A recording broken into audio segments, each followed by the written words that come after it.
Salam sejahtera bagi kita semua. Emana kembali hadir dengan podcast pembahasan firman Tuhan. Semoga firman Tuhan yang murni mampu merawat batin kita, menguatkan roh kita, dan membangun iman kita di hadapannya. Silakan menikmati podcast Emana hari ini. Salam damai sejahtera saudara-saudari pendengar podcast Emana. Puji syukur kepada Tuhan. Pada hari ini kita dapat kembali lagi menikmati porsi ayat bacaan firman Tuhan bersama dengan saya Saudara Richard dan juga Saudara Heri. Halo Saudara Heri. Halo Saudara Richard, puji Tuhan ya, kita masih bisa melayani renungan Emana ya, puji Tuhan. Amin. Puji Tuhan. Saudara-saudari, hari ini kita akan menikmati porsi ayat bacaan firman Tuhan di dalam Lukas pasal 24 ayat yang ke-13 sampai 53.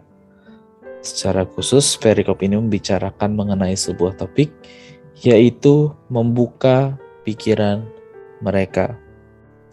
Topik ini didasari dari sebuah ayat di dalam Lukas pasal 24 ayat 45.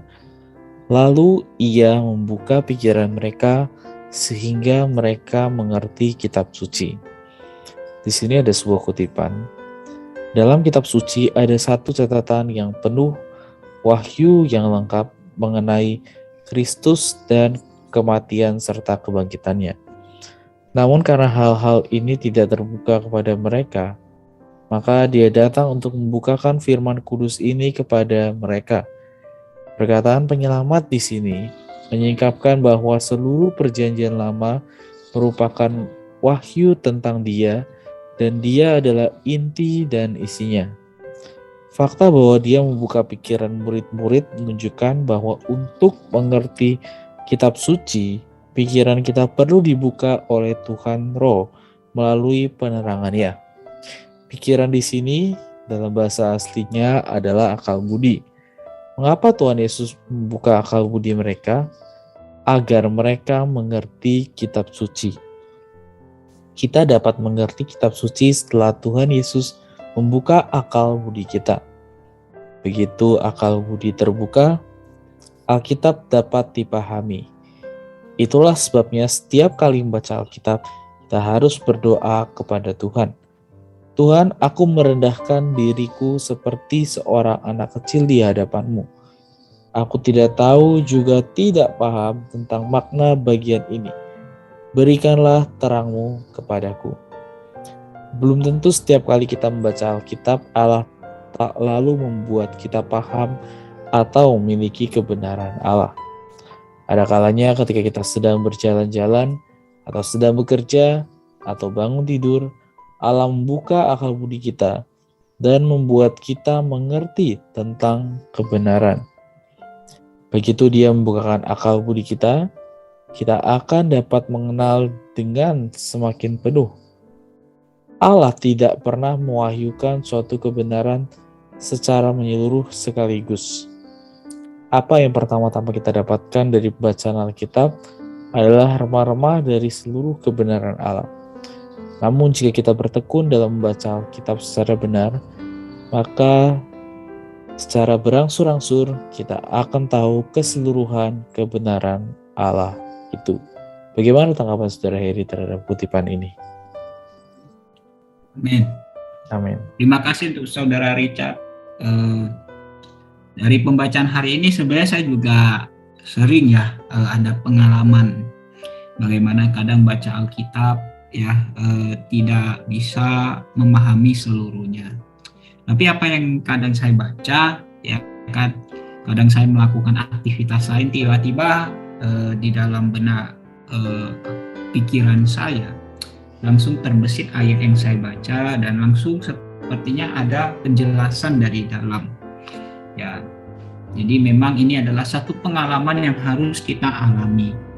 Dan pertama ketika ini kan kejadian ketika Tuhan bangkit, Tuhan membuka ya pikiran atau akal budi daripada murid-murid sehingga mereka bisa memahami kitab suci. Ya, artinya memang kita menerima firman harus menggunakan roh. tapi kita mencernanya, memahaminya perlu menggunakan pikiran. Nah, karena itu kita perlu memiliki satu pikiran yang diperbaharui setiap hari. Ya, bukanlah pikiran yang usang, tapi pikiran yang diperbaharui. Nah, karena itu kita bisa melihat ya, pikiran kita itu sangat penting juga bagi kita. Bagaimana juga menentukan kita memahami firman Tuhan. Ya. Memang ketika kita baca Alkitab, kita tidak mungkin langsung memahami secara menyeluruh. Seperti yang dikatakan bahwa yang kita dapatkan itu adalah remah. Ya. Tapi kan sedikit demi sedikit ketika kita mendapatkannya dan kita mengumpulkannya nanti juga akan menjadi banyak. Nah, itulah ya pengalaman Kristiani yang harus kita alami. Nah, di dalam pembacaan Alkitab kita memang kita perlu disertai dengan satu doa ya. Meminta Tuhan membuka pikiran kita dan yang mempunyai daya konsentrasi yang baik.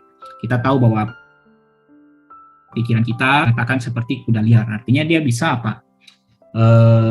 melalang buana kemana-mana. Nah, kalau kita baca Alkitab dengan pikiran yang demikian, maka sebenarnya pembacaan kita itu sia-sia.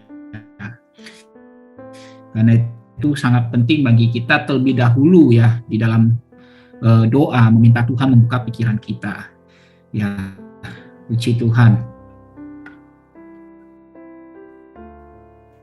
Tuhan ya, saudara-saudari, semoga di dalam pembacaan Alkitab kita, di dalam pengalaman kita dapat mengalami bagaimana Tuhan membuka pikiran kita ya, melalui akal budi kita agar kita dapat mengerti kitab suci. Ya, semoga dari pengalaman demi pengalaman yang Allah wahyukan kepada kita mengenai kebenaran, sedikit demi sedikit secara berangsur-angsur dapat membuat kita semakin ya mengenal kebenaran itu secara menyeluruh. Baik, sebagai penutup dan kesimpulan, Saudara Heri dapat memimpin kita di dalam doa. Amin. Mari kita satu di dalam doa. Amin.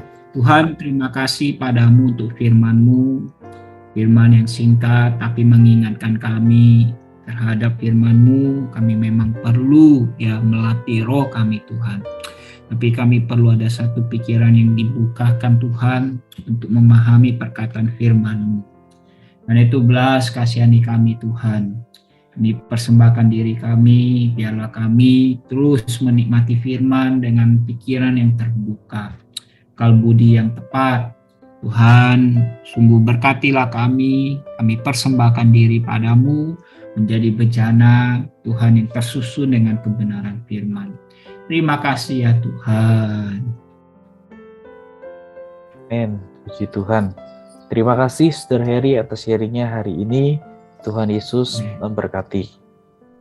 Amin. Terima kasih, Tuhan Yesus memberkati. Amin. Sekian pembahasan firman porsi hari ini. Sampai jumpa di podcast berikutnya. Jangan lupa untuk download aplikasi Emana pada handphone Anda untuk manfaat yang lebih banyak. Tuhan Yesus